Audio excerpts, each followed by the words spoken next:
People say, "Hey Dan, why do you put?" Sometimes it's like, why do you put these things out there, right? Why do you put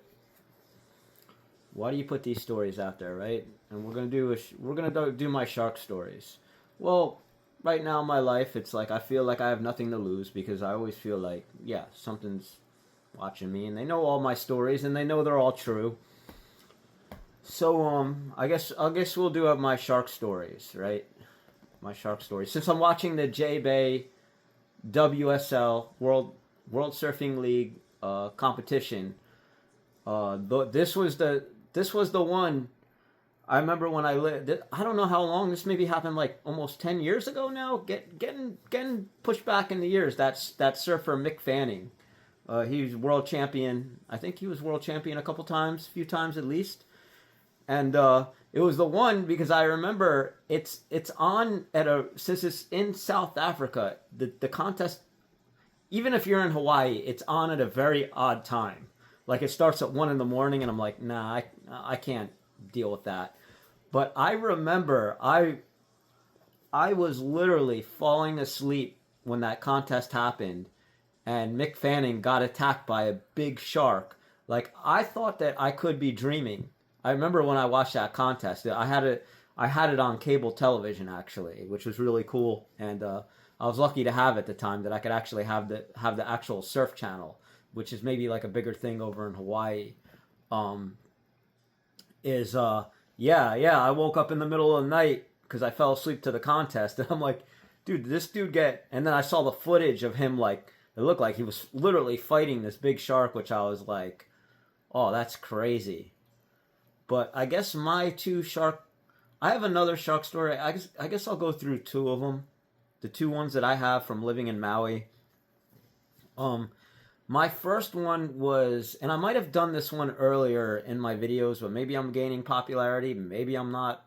Who really cares? It's a shark story. They never get old anyway, really. So people always want to know your stories when you come into contact with those type of animals, and see how you react to them. And so my first shark story was I was surfing. I always like going to Shark Pit in Maui. That was like one of my favorite spots to go surf. And generally to go out at Shark Pit, if you're familiar with the area, um, if you're familiar with the area, let me see for a second. I don't want this music in the background coming on too much. I don't want to get. I don't know the legalities of copyright or whatever. Maybe if you blasted it in the background, you'd hear it. But I don't know. If that popular, you know. But so yeah, I always like surfing Shark Pit. And the funny thing about Shark Pit is you'd always like a lot of times before you even go out to paddle out, like it breaks like a good quarter mile out. So during your paddle out on the inside, there'd always be like those reef sharks. They're in their own world. There's like five or six of them. You'll see the fins cruising in circles, and you just paddle right by them. You don't even pay them any attention, and they don't even pay you any attention. Those were my typical shark experiences. No big deal. But I remember we had this one rainstorm that came through, and the water was like super murky, and like I remember there was just like, I don't know, like 5 or 10 guys when I went to show up at the surf spot to go check the waves. I'm like, damn, it looks super fun out there. But it was like not your typical like crystal clear, pristine waters. It was all like chocolate milk looking. So like, and one of the crazy things is about, maybe like a quarter mile up from the spot, um, you could literally, it's called Puamana, and or maybe even, anyway, from this spot you literally could see a whale that washed up the beach, and you could see sharks like attacking this whale. You could literally see it. And for me, I'm like, I love this spot, and it's firing. I need to go surf. Like, I need to get out there. And like that was one of the days for that spot where I know I got like a ton of credibility. Like I just, even the lifeguard came by on the jet ski, and I'm like, this is how passionate I am about surfing. Like I don't care. This is my spot. I'm gonna stand my ground. I'm gonna go out there. I'm gonna paddle out, and whatever happens, happens. And I told the lifeguard, I'm like, I know the risk. Would I do the same thing today? Maybe that I'm older now and I'm like, I don't need those glory waves. Like maybe I would like be like, I don't feel like I really need to prove myself anymore in life. So maybe I just sit out and understand that if somebody wants to go surf out there, that's up to them. But yeah, that was one of my shark stories. And while I was surfing out there, I was like paranoid for that first. Oh wow, I really spit. I was paranoid for that first like. I guess I was out there for like a half hour, and then somebody on the beach. I know it was one of our friends. I forget who it was. It was one of my buddy Eric's friends that paddled out, and he was out there sharing waves. And I'm like, well, at least we're at 50% now. And then I think a couple more guys on the beach couldn't stand it. They saw us getting waves out there. They're like, we got to go now, So it was like I was that guy to be like, I'm going. I don't care. I'm gonna be out there surfing. Like that's it. Done deal. So that was my first story with sharks.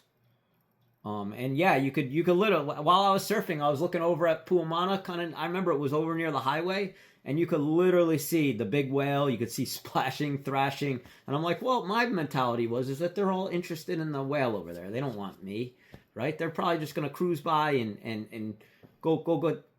I'm like, they probably know where that whale is, you know what I'm saying? So that was just my mentality, and thankfully I never got bit or anything like that.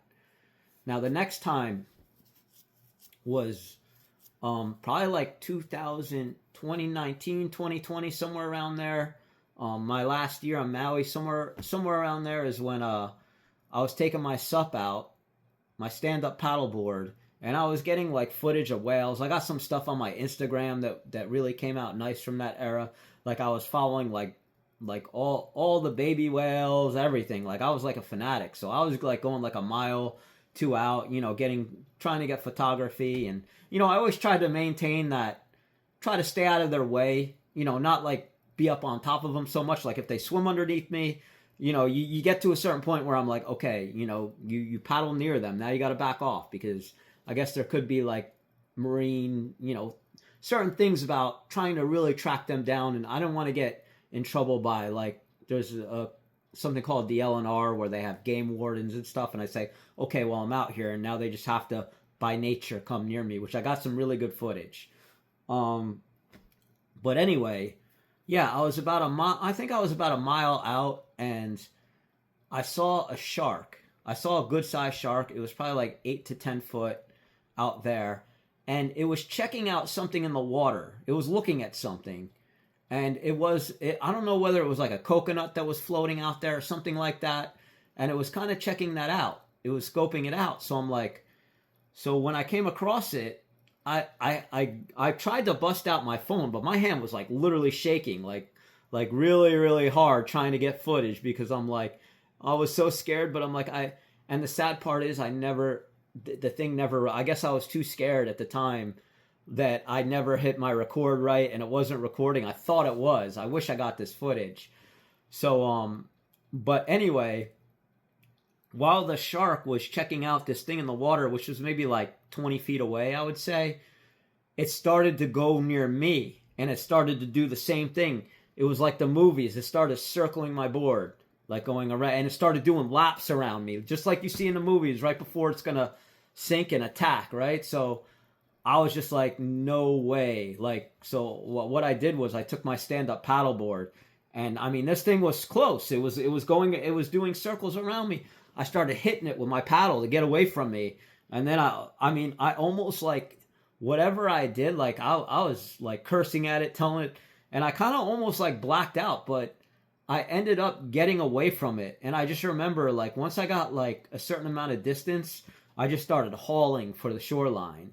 Like, I just started hauling butt for, like, that was, like, I kept looking behind me to see if it was following me. And luckily, it never was following me. Like, it didn't track me inland. But after that, I remember I called my mom, and I was, like, telling them about the experience, and was like, holy crap, like, I can't believe I just experienced that. Like, that was one of the most nuts things in my life. Like, I thought I was going to get bit, and it was a big boy, or a big girl, whatever it was a damn big shark next to me. And, yeah, that was probably one of the most scariest times in my life.